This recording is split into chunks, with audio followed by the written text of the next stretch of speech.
असा आहे हा धान्य गोठा। छत्रपती शिवाजी महाराज की जय। भवानी जय शिवाजी हर हर महादेव। तर शहाबुद्दीन खान उठला आणि त्यांनी म्हटलं की मैं जाऊंगा। तर औरंगजेबाने त्याला प्रश्न विचारला की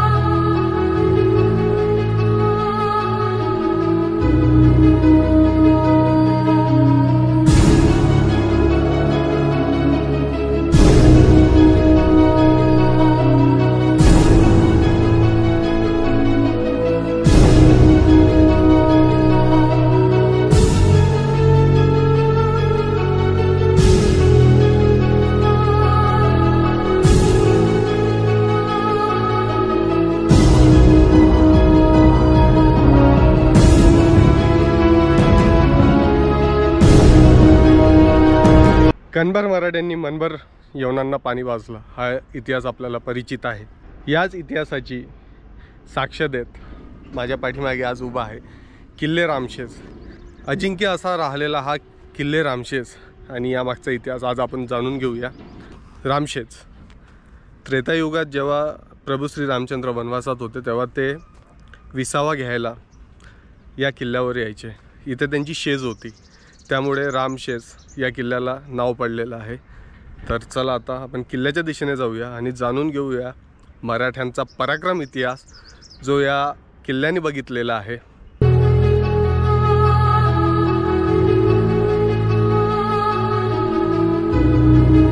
तब्बल 5.5 वर्ष या किल्ल्यावरून मराठ्यांनी मुघलांना पाणी पाजलं आहे आणि शेवटी हा किल्ला अजिंक्य राहिलेला आहे। म्हणजे मुघलांच्या ताब्यात हा किल्ला जाऊ दिलेला नाही। इथली जी लढाई आहे जी 5.5 वर्ष लढाई चाललेली आहे मुघलांसोबत ती म्हणजे इतिहासात आपल्याला कुठे असं ऐकायला भेटणार नाही। फक्त दगडांच्या जोरावर हा किल्ला अजिंक्य ठेवलेला आहे। तर चला आता जाऊया पुढे आणि बघूया किल्ल्यावर काय काय आहे आणि सोबतच या किल्ल्याचा इतिहास पण मी तुम्हाला सांगणार आहोत की 5.5 वर्ष कसं मराठ्यांनी मुघलांना पाणी पाजलेलं आहे। तर व्हिडिओमध्ये शेवटपर्यंत राहा आणि चॅनलला सबस्क्राईब नसेल केलं तर चॅनलला सबस्क्राईब करून घ्या। नाशिक दिंडोरी रोडवर आशेवाडी म्हणून गाव आपल्याला लागते आणि जेव्हा आपण त्या रोडवरून जात असतो तर आपल्याला हा किल्ला नजरेस पडतो। तर आशेवाडी गावातून हार्डली एक 500-600 मीटर आतमध्ये आलं आपल्याला बोर्ड दिसतातच किल्ल्याच्या दिशेने जाण्यासाठी मार्ग आणि किल्ल्याच्या पायथ्याशी पार्किंगची सुविधासुद्धा उपलब्ध आहे। तर आपण तिथे आपल्या 4 व्हीलर असो 2 व्हीलर असो पार्क करू शकतो।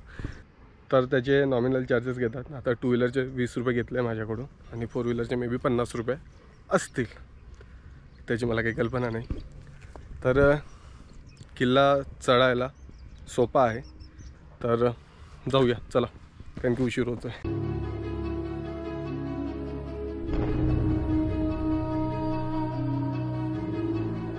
तर आपण ज्या मार्गाने चाललो आहे ती मुख्य वाट नसून मुख्य वाट वेगळी आहे, पण आता काळाच्या ओघात ती वाट नाहीशी झालेली आहे। तर आपल्याला कुठे कुठे कातळात कोरलेल्या पायऱ्या बघायला भेटतात तर कुठे आपल्याला फक्त कातळ दिसतो। तर जेव्हा आपण किल्ला चढून वर येतो आणि मधातच असतो तर आपल्याला एक अशी पांढरी भिंत दिसते। तर ते आहे राम मंदिर जिथे प्रभू श्री राम हे विसावा घ्यायला येत होते। तिथे त्यांची शेज आहे त्यामुळे तिथे राम मंदिर बांधण्यात आलेलं आहे। तर हार्डली एक 15 ते 20 मिनटं लागतात वर यायला।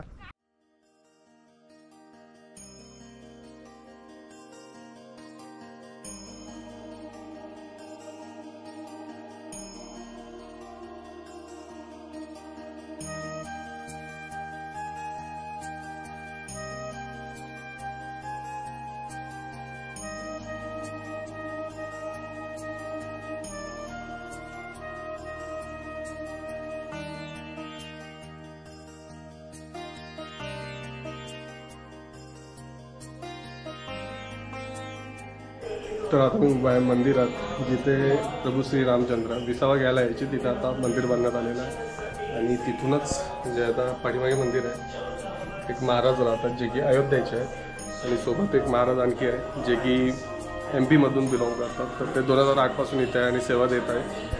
आणि या मंदिराच्या खाली कुंड आहे, तर त्या कुंडाकडे जायला रस्ता आपल्याला मंदिरातूनच दिसतो. तर आता आपण त्या कुंडाकडे जाऊया.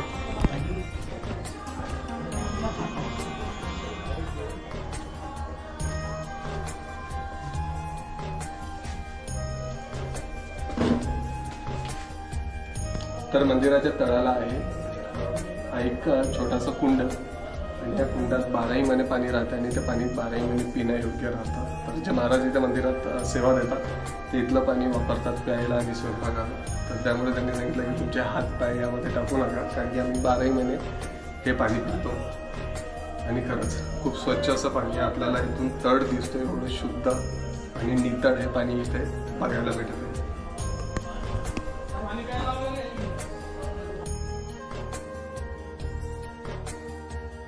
तर मंदिरातून वरती आल्यावर आपल्याला समोर बघायला मिळतो टेहाणी बुरुज, जो की आता इथे हे आजोबा टेहाणी करत आहे त्यांचं दुकान लावून. तर इथे टेहाणी बुरुज आहे आणि पाठीमागे किल्ल्याचे काही अवशेष आहे. त्यामध्ये आता आपण जाऊया हत्ती दरवाजाच्या दिशेने आणि आपल्याला इथे किल्ल्याचे अवशेष आजही बघायला मिळतात. तर बहुतेक आता इथून आपण जायचा प्रयत्न करूया.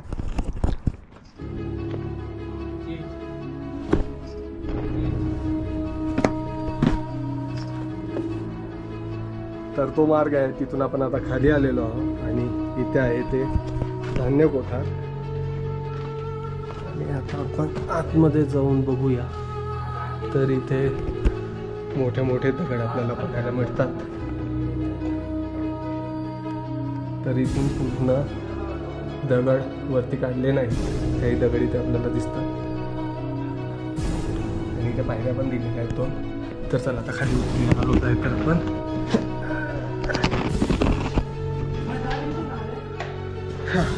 तर असा आहे हा धान्य कोठार. भरपूर स्पेस आहे.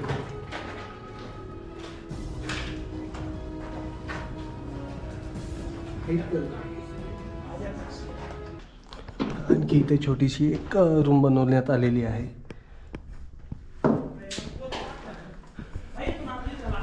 तर भरपूर मोठा असा हा धान्य कोठार आहे आणि इथे धान्य साठवून ठेवत होते तेव्हाच. तर किल्ल्याला जरी वेळा पडला वर्षानुवर्ष तरी सुद्धा जी इथे सेना राहत होती तर या धान्य कोठारातून त्यांना धान्य पुरवलं जात होता, कारण की ते आधी साठवून ठेवत होते, जेणेकरून जेव्हा किल्ल्याला वेळा घातला एखाद्या शत्रूंनी तर बाहेरून रसद येणं बंद होऊन जात होती.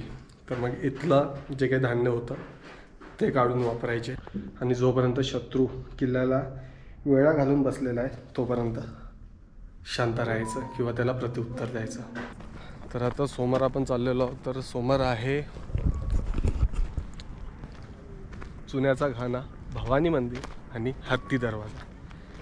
जुन्या काळी जेव्हा किल्ल्याचं बांधकाम व्हायचं तेव्हा चुन्याचा घाणा हा वापरण्यात येत होता. यामध्ये चुन्याचं आणि गुळाचं मिश्रण करण्यात येत होतं आणि ते दोन दगडांना जोडण्यासाठी वापरायचे. तर त्याचा अवशेष आपल्याला इथं बघायला मिळतात. याला बैलाच्या साहाय्याने एक दगड फिरवत होते आणि ही जी आपल्याला नाली दिसते यामध्ये चुना आणि गुळ याचं मिश्रण ते टाकत होते आणि त्याला चांगल्या प्रकारे मिक्स करून घेत होते. कारण की तो मिक्सर नव्हते ना, तर त्यामुळे तेव्हा चुन्याचा घाणा वापरण्यात येत होता. आणि जस्ट चुन्याचा घाणापासून आपल्याला राईट हँडवर इथे दिसत आहे हत्ती दरवाजा. तर आता आपण हत्ती दरवाजाच्या दिशेने जाऊया. टेहाणी बुरुजाकडून आपण उजवीकडे आलो आणि थोडं समोर आलो आपल्याला चुन्याचा घाणा दिसला आणि चुन्याच्या घाणापासून उजवीकडे आपण आलो तर आपल्याला हत्ती दरवाजा दिसला. तर हा तो हत्ती दरवाजा आहे आणि हा कातळात कोरलेला आहे. तर इथे छन्नी हातोड्याचे आपल्याला निशाण बघायला भेटतात आणि ही वाट बहुतेक तिथे पण त्यांनी पॅक केलेला आहे, थोडीशी जागा ठेवलेली आहे किंवा हा एक्झिट मार्ग पण असू शकतो. आणि चला आता आपण खाली जाऊन बघूया नेमकं काय आहे.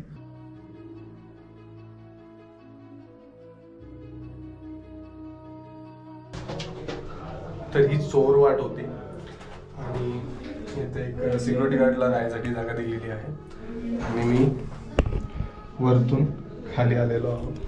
तर इथून फक्त एक माणूस जाऊ शकेल इतकी जागा ठेवण्यात आलेली आहे. जेणेकरून शत्रूंचा हल्ला केला तर बहुतेक इथे काही दगड असेल, तो दगड ही जी माझ्या पाठीमागे वाट दिसत आहे ना ती पॅक करून टाकता येत होती आणि किल्ल्यावरचे जे काही लोक होते ते सुखरूपरित्या बाहेर जातील या प्रकारे याचं बांधकाम करण्यात आलेलं आहे.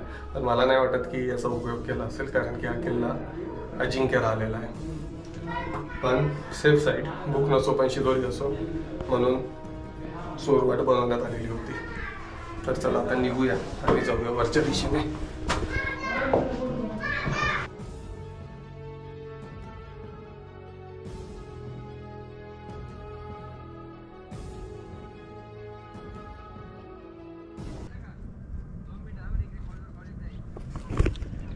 तर चुन्याचा घाणा जिथे आहे तिथे मॅपिंग दिलेली आहे किल्ल्याची आणि महाद्वार हे दुसरंच होतं, पण पूर्व दिशेनेच होतं, जे की आता मी ज्या साईडला फेस करून आहे तर ही पूर्व दिशा आहे. तर या दिशेला महाद्वार होता आणि जो हत्ती दरवाजा आहे तर यामध्ये त्याचा उल्लेख गोमुख दरवाजा या नावाने करण्यात आलेला आहे.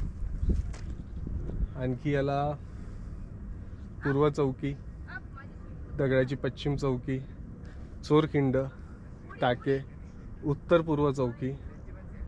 चुन्याच्या घाणाच्या राईट साईडला गेलं तर आपण हत्ती दरवाजा किंवा गोमुख दरवाजाच्या दिशेने जातो आणि जर लेफ्ट साईडने आलो तर थोडं वर जावं लागते चढून आणि वरती आहे भवानी मातेचं मंदिर. चुन्याच्या घाण्यापासून आपण जर उजवीकडे गेलो तर आपण जातो हत्ती दरवाजा किंवा गोमुख दरवाजाकडे आणि डावीकडे जर आपण वरती आलो गडमाथ्यावर आलो तर आपल्याला बघायला मिळतात पाण्याचे टाके. इथे 6 पाण्याचे टाके आहेत, त्यापैकी यांना नाव देण्यात आलेलं आहे गणेशकुंड. तर इथे 5 टाके आपल्याला बघायला मिळतात जे की छोटे आहेत, पण गावकऱ्यांच्या म्हणण्यानुसार इथे 12ही महिने पाणी राहते. तर 1 2 3 4 5 आणि पलीकडे एक मोठं कुंड दिलेलं आहे.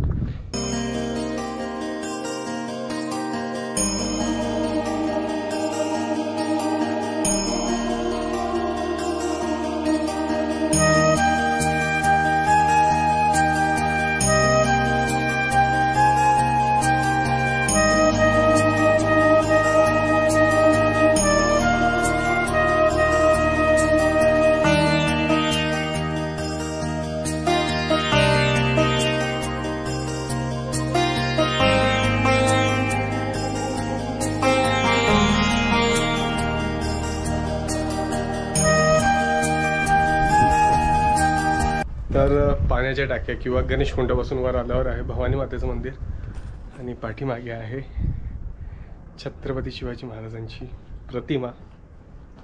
तर महाराजांना वंदन करू आणि वरती जाऊ, आणखी बघू वरती काय आहे, कारण की किल्ल्याबद्दल गुगलवर किंवा इतर ठिकाणी खूप कमी माहिती देण्यात आलेली आहे. तर त्यामुळे किल्ल्याबद्दल पूर्णपणे माहिती नाही आहे. पण हा किल्ला अजिंक्य का राहिला याबद्दलची माहिती आहे. तर महाराजांच्या प्रतिमेला वंदन करूया आणि पुढे जाऊया.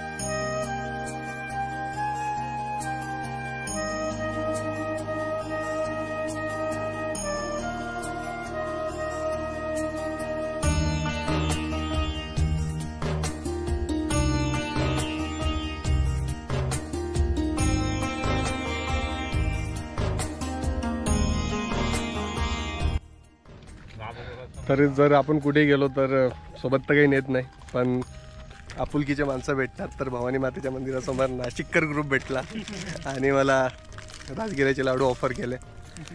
तर खाण्याची सोय कुठं पण होऊन जाते महाराष्ट्रात जर फिरलो तर खूप खूप धन्यवाद. आणि पूर्ण मंडळी आलेली आहे मुलांना घेऊन, सुट्टीचा आनंद घेत आहे. तर असंच आपल्या मुलांना किल्ल्यांबद्दल माहिती दिली तर खूप बरं होते, कारण की आपला इतिहास काय होता आणि कसा होता या किल्ल्यांच्या अवशेषातून आपल्याला आपल्या मुलांना किंवा पुढच्या पिढीला सांगता येते. भवानी मातेच्या मंदिरापासून आपण वरती आल्यावर म्हणजेच किल्ल्याच्या माथ्यावर आल्यावर आपल्याला बघायला मिळतात 1 2 3 आणि पाठीमागे एक छोटासा असे 4 पाण्याच्या टाक्या आणि पाठीमागे अवशेष आहे किल्लेदार वाड्याचे. तर सध्या आपण टॉपला आहे आणि इथून हा डोंगर संपतो, म्हणजे रामशेज किल्ल्याचा जो डोंगर आहे तो संपतो आणि हा शेवट आहे. आणि आता आपण खाली जाऊया, म्हणजे त्या टोकापासून हा किल्ला चालू होतो, त्या टोकापासून, आणि या टोकाला किल्ला संपतो.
तर या किल्ल्यावर आपल्याला जागोजागी पाण्याचे टाके बघायला भेटतात. ॲक्च्युली ते पाण्याचे टाके नसून जेव्हा किल्ला बांधायचे तेव्हा ते दगड वापरायचे आणि ते दगड अशा स्वरूपात काढायचे की दगड काढल्यानंतर तिथं पाण्याचं टाकं तयार होईल, म्हणजे एका कामात 2 कामं होतील. तर असे इथे पण पुन्हा 3 टाके आपल्याला स्टेप बाय स्टेप बघायला भेटतात.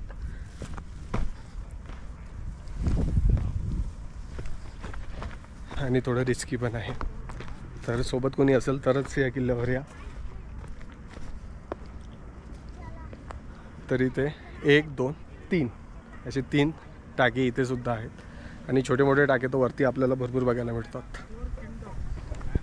तर सध्या आपण आलेलो आहोत चोरखिंड या भागामध्ये किल्ल्याच्या. तर बहुतेक हा दक्षिण पश्चिम भाग आहे, तर त्या भागात आलेलो आहोत आणि इथे आहे चोरखिंड आणि पुढे आहे 3 पाण्याच्या टाक्या, ज्या की मी तुम्हाला आधी दाखवलेल्या आहेत.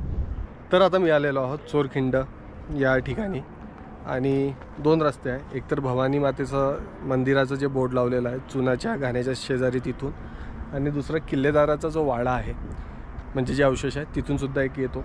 पण मी तरी म्हणेल की जिथून ते बोर्ड लावलेलं आहे त्या दिशेने या, कारण ती वाट सोपी आहे. तर आता इथून खाली जावं लागेल आपल्याला. तर आपण आता खाली जाऊया. थोडं रिस्की आहे कारण की नजरहाटी दुर्घटना घटी.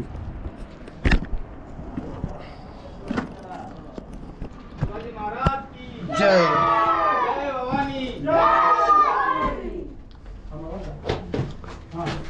तर आधीच्या काळात चोरवाट होती, म्हणजे जर गुप्तहेर किंवा कोणी गडावर यायचं असेल तर मुख्यद्वारातून न येता चोरवाटेतून येत होतं किंवा चोरखिंडीतून येत होतं. तर ही ती चोरवाट आहे, ज्याचा उपयोग आजही या गावातले लोक करतात असं मला या दादांनी सांगितलेलं आहे.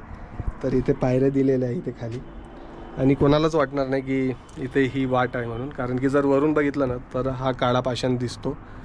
आणि आजही या किल्ल्यावर जे लोक येतात गावातले तर त्या या रस्त्याने येतात आणि शेड्यासुद्धा या रस्त्याने सर करतात, म्हणजे कमालची गोष्ट आहे. आणि आजही ते अबाधित आहे. आणि इथे आपल्याला बघायला भेटते चुना आणि मातीचं, आणि मेन म्हणजे इथे इंटरलॉक टेक्नॉलॉजी यूज केलेली आहे, ज्याला हेमाडपंथी पद्धत म्हणतात. हेमाद्री पंडित जे होते त्यांनी ही पद्धत उदयास आणलेली होती. ते इंटरलॉक करायचे दगडात दगड आणि त्यावर मग चुन्याचा आणि गुळाचा लेप लावायचे. तर चला आता पुढचा किल्ला बघूया, जो थोडाफार राहिलेला आहे आणि बऱ्याच गोष्टी आता मला यांच्या थ्रू माहिती पडत आहे. तर मनापासून आभारी आहे यांचा पण. धन्यवाद. छत्रपती शिवाजी महाराज की जय. जय भवानी. जय शिवाजी. हर हर महादेव. तर हा किल्ला अजिंक्य राहण्यामागचा जो इतिहास आहे, जे कारण आहे ते आता मी तुम्हाला सांगतो. छत्रपती शिवाजी महाराजांच्या निधनानंतर म्हणजे 3 एप्रिल 1680 नंतर औरंगजेबाला वाटलं की महाराष्ट्र म्हणजे स्वराज्य आता पोरकं झालेलं आहे आणि आता त्यावर आपण जर स्वारी केली तर महाराष्ट्र म्हणजेच स्वराज्य आपण काबीज करू शकू. पण हा गैरसमज होता औरंगजेबाचा. की त्याला वाटलं होतं की आता महाराष्ट्र पोरका झालेला आहे. हा मुळात त्याचा गैरसमज होता. छत्रपती संभाजी महाराजांनी वयाच्या 23व्या वर्षी, म्हणजे ते 23 वर्षाचे होते जेव्हा छत्रपती शिवाजी महाराजांचं निधन झालं होतं, तर इतक्या सर्जिकल स्ट्राईक केल्या मुघलांच्या राज्यात जाऊन की पार नाकीनऊ आणलेले होते. बुऱ्हाणपूर जे औरंगजेबाने वसवलेलं गाव होतं ते इतकं लुटलं की काहीच नाही ठेवलं. औरंगजेबाच्या नावावर असलेलं औरंगाबाद हे शहरसुद्धा इतकं लुटलं की जणू एखाद्या बागेचं सौंदर्य टिपाव आणि डोळे मिटाव आणि पुन्हा जर डोळे उघडून बघाव तर बेचिराग झालेलं. तर अशा प्रकारे काही महाराजांनी सर्जिकल स्ट्राईक, म्हणजे छत्रपती संभाजी महाराजांनी सर्जिकल स्ट्राईक केलं होतं. त्यामुळे औरंगजेब जो आहे तो जेरीस आलेला होता, त्याला चीड आलेली होती, कारण की सगळीकडून त्याला हार आणि पराजय याच बातम्या ऐकायला येत होत्या. तर त्यांनी दिल्ली दरबारी सगळ्या सरदारांना बोलवलं आणि एक बैठक घेतली आणि म्हटलं की असं काय करायचं जेणेकरून आपण दख्खनेवर विजय मिळवू शकू. तेव्हा दरबारात असलेल्या एका सरदारांनी औरंगजेबाला एक कल्पना दिली की मराठ्यांचं जे काळीज आहे, जे काही आहे ते किल्ल्यांमध्ये आहे. जर आपण किल्ले जिंकले तर आपण मराठ्यांना शरण आणू शकतो. तर औरंगजेबाला ही कल्पना पटली आणि त्यांनी म्हटलं की बहुत खूब, अब ऐसा कौन सा किला है जो अपन जल्द से जल्द काबिज कर सकते हैं और मराठों को हरा सकते हैं. तर त्या सरदारांनी सांगितलं की नाशिक जवळून अवघ्या 20 ते 22 किलोमीटर अंतरावर, म्हणजे तेव्हा मैलमध्ये, तर काही मैल अंतरावर दिंडोरीजवळ एक किल्ला आहे, त्याचं नाव आहे रामशेज. तिथे अवघे 500 ते 600 मावळे आहेत आणि दारुगोळा नाही आहे, तोफखाना नाही आहे. तर हा किल्ला आपण लवकरात लवकर काबीज करू शकतो. तर औरंगजेबाला पटलं आणि त्यांनी म्हटलं की बहुत खूप, कौन जाएगा इस किल्ले को जीतने के लिए. तर 14,500 औरंगजेबाकडे सरदार होती, 4 लाख सैनिक होती, 35,000 हत्ती, 40,000 उंट आणि 70,000 घोडस्वार होते. म्हणजे जिथे औरंगजेबाची छावणी पडायची ना, तर काही मैल अंतर व्यापून जायचं, एक शहर वाटायचं. तर इतकं त्याच्याकडे अफाट सैन्यबळ होतं. तर शहाबुद्दीन खान उठला आणि त्याने म्हटलं की मैं जाऊंगा. तर औरंगजेबाने त्याला प्रश्न विचारला, कितने समय में तुम किल्ला जीत सकते हो. तर ओव्हर कॉन्फिडन्स मुघलांचा. शहाबुद्दीन खानाने म्हटलं की बस आज गया कल पहुंचूंगा, एक दिन में किल्ला आपके पैरों तले. आणि हाच ओव्हर कॉन्फिडन्स त्याला नळला.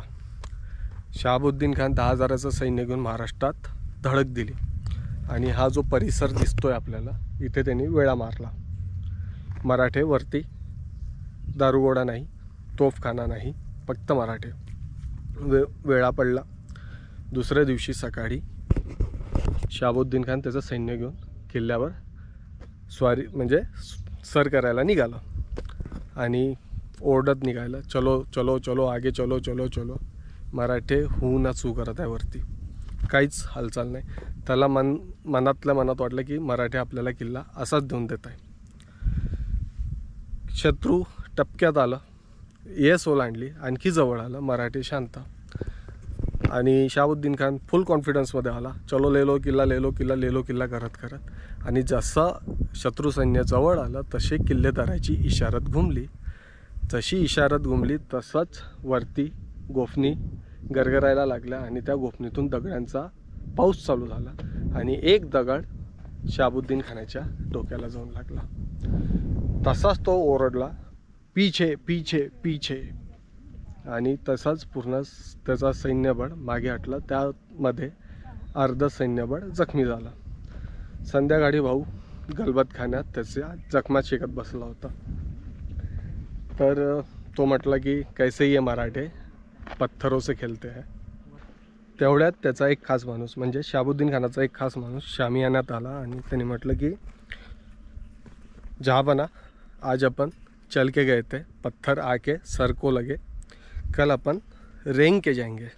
म्हणजेच उद्या आपण सरपटत जाऊ, जेणेकरून दगडं जरी आली तर ती वरतून जातील. तर त्याला ही कल्पना पटली आणि त्याने म्हटलं ठीक आहे, आपण उद्या असं करूया.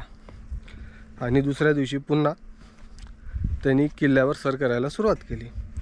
मराठे शांत. सरपटत सरपटत ते किल्ल्याच्या टपक्यात आले. येस ओलांडली आणि किल्ल्याच्या जवळ येणारच तेवढ्यात पुन्हा किल्लेदाराची इशारा घुमली. रात्रभर मराठ्यांनी जागून किल्ल्यावर दगडी शिडा म्हणजेच मोठे मोठे दगडं गोळा करून ठेवले होते.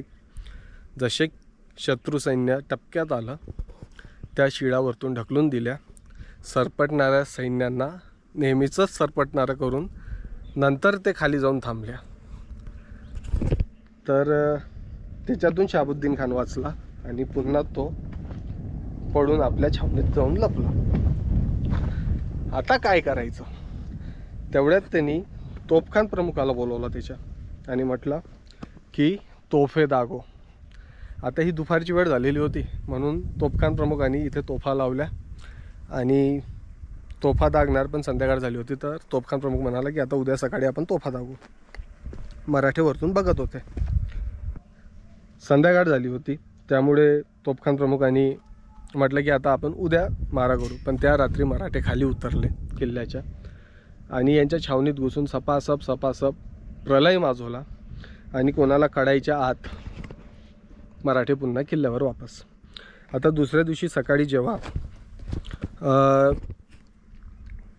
तोफखान प्रमुख तोफांना बत्ती देणार आणि किल्ल्यावर तोफांचा मारा करणार तर तेवढ्यात वरून एक तोफाचा गोळा खाली आला आणि डायरेक्ट त्या तोफखाना प्रमुखाच्या पायाजवळ येऊन थांबला आणि त्यांनी तसंच आज्ञा दिली, पीछे लो तोफे पीछे लो. आता तोफा मागे घेतल्या आणि तोफांना जर बत्ती दिली तर तोफगोळे हे किल्ल्यापर्यंत चालले नव्हते आणि जर तोफा पुढे घेतल्या तर किल्ल्यावरून तोफांचा मारा चालू झाला होता. तर तो शहाबुद्दीन खानाकडे गेला आणि त्याला सांगितलं. शहाबुद्दीन खान म्हणाला, अरे तुम्ही लोक तर म्हणाले होते की मराठ्यांपाशी तोफा नाही आहे. तर तोफखान प्रमुख म्हणाला की त्यांच्याकडे तोफा नाही आहे पण त्यांच्याकडे डोकं होतं ना. त्यांनी लाकडाच्या तोफा बनवल्या आणि त्याच्यावर जनावराचं कातड हे गुंडाळलेलं आहे आणि त्याच्यापासून यांनी तोफा बनवलेल्या आहे. ठीक आहे, त्यांनी लाकडाच्या तोफा बनवल्या. तर त्यांनी सांगितलं ज्यापणा अशा तशा तोफा नाही आहे, आपल्या 10 तोफांना त्यांची एक तोफ भारी आहे. ठीक आहे, ते पण ठीक आहे, पण मग दारुगोळा आणि तोफगोळे कुठून आले त्यांच्याकडे? तर तेव्हा तोफखान प्रमुख म्हणाला, रात्री मराठी तुमच्या भेटीला नव्हते आले, ते दारुगोळा घ्यायला आले होते. आपलाच दारुगोळा आहे, आपलेच तोफगोळे आहे, फक्त तोफा त्यांच्या आहे आणि डोकं त्यांचं आहे. वैतागला, लिटरली वैतागला शहाबुद्दीन खान. आणि त्यानंतर त्यांनी आज्ञा दिली की सगळं जंगल छाटून काढा. इथं आता आपल्याला एक पण झाड दिसत नाही, तर सगळे जंगल छाटून काढा. आणि आश्चर्याची बाब म्हणजे किल्ल्याच्या उंचीचा लाकडी बुरुज त्यांनी बनवायची आज्ञा दिली. मानावं लागेल त्याला पण. आणि 1.5-2 महिने काम चालू होतं. किल्ल्याच्या हाईटचा लाकडी बुरुज बनवला ज्यावर 50 तोफा आणि 500 सैनिक उभं होऊ शकेल इतका मोठा तो बुरुज होता. 1.5-2 महिने मराठे फक्त बघत राहिले. लाकडी दमदमा असं त्याला नाव दिलेलं होतं आणि इथेच कुठेतरी त्यांनी तो लाकडी दमदमा बनवला होता. मराठे बघत राहिले, लाकडी दमदमा बनला. रात्री तोफा चढल्या त्याच्यावर आणि शत्रू सैन्य थकल्यामुळे छावणीत झोपायला गेलं. नेमके मराठे खाली उतरले, दारुगोळा ठासला आणि छावणीत पण प्रलय माजवला. गावठी हुक्के, ज्याला हँड ग्रेनेड आपण बॉम्ब म्हणतो, म्हणजे नारळाची जी कवटी असते त्यामध्ये खिडे आणि बारूद हे टाकून ते छावणीत फोडले. तिकडे प्रलय माजवला आणि इकडे जो दारुगोळा ठासला होता लाकडी दमदम्याच्या खाली त्याला उडवून दिला. आणि रात्रीतून जो बुरुज बांधलेला होता 2 महिन्यात, तो एका रात्रीतून त्याला पाणी पाजलं. असं करता करता 2 वर्ष झाली. शेवटी औरंगजेबाने पत्र लिहिलं शहाबुद्दीन खानाला, भाई तेरा एक दिन कितने बरस का होता है, तू आजा वापस. आणि त्याची उचलबांगडी केली आणि त्यानंतर पाठवलं फतेह खानाला. आणि फतेह खानाला म्हटलं औरंगजेबाने की तुझ्या नावातच फतेह आहे, तर हा किल्ला फतेह करूनच तू ये. तर तो आला आणि त्यांनी सुद्धा 2 वर्ष झुंज दिली. असं व्हायचं की तो किल्ल्यावर मारा करायचा आणि मराठे रात्रीतून तो किल्ला म्हणजे जो ढासळलेला भाग असायचा तो बांधून वापस काढायचे आणि तो वैतागून जायचा फतेखानसुद्धा की यार सकाळी मी तोफमारा केला संध्याकाळपर्यंत आणि हा बुरून ढासळलेला होता, पण रात्रीतून मराठे त्याला बांधून काढायचे. तर हे सगळं चालू होतं. तर एक मांत्रिक इथून चालला होता. त्यांनी म्हटलं की इथं मराठ्यांचं भूत राहते, तुम्ही मला 1.25 किलोचा सोन्याचा नाक करून द्या, मी तुम्हाला हा किल्ला काबीज करून देतो. तर आता मरता नाही तो करता क्या. तर ऐकलं त्यांनी आणि मांत्रिकाला 1.25 किलोचा सोन्याचा नाक करून दिला आणि मांत्रिक छातीजवळ नाक घेऊन पुढे पुढे त्याच्या मागे फतेखान, त्याच्या मागे फतेखानाचा सैनिक आणि चालू झालं. आला मांत्रिक, येस ओलांडली, टपक्यात आला, त्याच्या मागे मागे सैनिक आणि फतेखान. आणि मांत्रिकालाही कॉन्फिडन्स आला की मराठ्यांची काही हालचाल नाही आहे. तर त्यांनी म्हटलं होतं की नाही तुम्हाला हा किल्ला जिंकून देतो. तर जसं तो मांत्रिक जवळ आला तेवढ्यात एक गोफण भिरभिरली आणि तिचा दगड येऊन त्या मांत्रिकाच्या डोक्यावर लागला. मांत्रिक एकीकडे, सोन्याचा नाक दुसरीकडे, फतेखान आणि त्याचा सैनिक पाठीमागे तिसरीकडे पडून जाऊ लागला. असं करता करता फतेखानाने 2 वर्ष किल्ल्याला झुंज दिली. त्याच्या नावाचंही पत्र आलं, तुझ्या नावातच फतेह आहे, तू काहीच करू शकत नाही, तू रिटर्न ये. तर त्याला पण वापस बोलवलं. त्यानंतर पाठवलं कासम खानाला. आता या दोघांनी ज्या चुका केल्या होत्या त्या कासम खानाने चुका केल्या नाही. कासम खान त्या चुका करणार नव्हता ज्या या दोघांनी केल्या होत्या. तो 40,000चं सैन्य घेऊन आला होता आणि त्यांनी असा वेढा दिला, म्हणजे Z+ सिक्युरिटी ज्याला म्हणतात, तर त्या प्रकारची काहीतरी सिक्युरिटी या किल्ल्याला त्यांनी दिली, जेणेकरून बाहेरून जी रसद असते ती या किल्ल्यावर येणार नाही आणि जेव्हा भूकमारी होईल तेव्हा मराठे त्याला शरण येतील. ही त्याची कल्पना होती, ही त्याची युक्ती होती. तर त्यांनी त्या युक्तीनुसार त्यांनी त्याचं जे काही मॅपिंग होतं ते केलं. पण त्यावेळेस असं झालं की निसर्ग धावून आला होता आणि महाराजांना म्हणजे छत्रपती संभाजी महाराजांना माहीत पडलं होतं. तर महाराजांनी एक तुकडी इथून काही कोस अंतरावर आणून ठेवली होती, पण त्याच्या सैन्यासमोर आपलं सैन्य म्हणजे कणभर होतं. तर त्यामुळे महाराजांनी ती तुकडी तिकडेच साईडला ठेवली होती जी बॅकअपमध्ये होती. आणि आता असं झालं होतं की इथून खाली उतरणंही मुश्किल होतं आणि खालच्यांना वर जाणंही मुश्किल होतं. पण नेमकं त्यावर्षी निसर्गाची किमया झाली. इतका पाऊस झाला की हा जो पाठीमागचा परिसर दिसतोय ना, तिथे म्हणजे पार चिखल झाला होता आणि त्या चिखलात त्याची छावणी होती. त्यामुळे बरेचसे प्राणी मरायला लागले आणि त्यामुळे काय झालं की दुर्गंध पसरली, बिमाऱ्या पसरायला लागल्या. शेवटी त्याला जो वेढा दिला होता त्यांनी Z+ सिक्युरिटीचा, तर तो शिथिल करावा लागला आणि त्याला माघार घ्यावी लागली. त्यांनीसुद्धा 1.5 वर्ष इथे तळ ठोकून बसलेला होता. पण मराठ्यांनी हा किल्ला अजिंक्य ठेवला आणि अजरामर ठेवला. तर असा यामागचा इतिहास होता.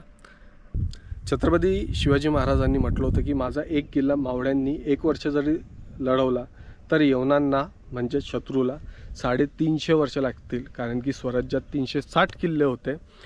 पण माझ्या मराठ्यांनी हा किल्ला 5.5 वर्ष लढत देऊन अजिंक्य ठेवलेला होता.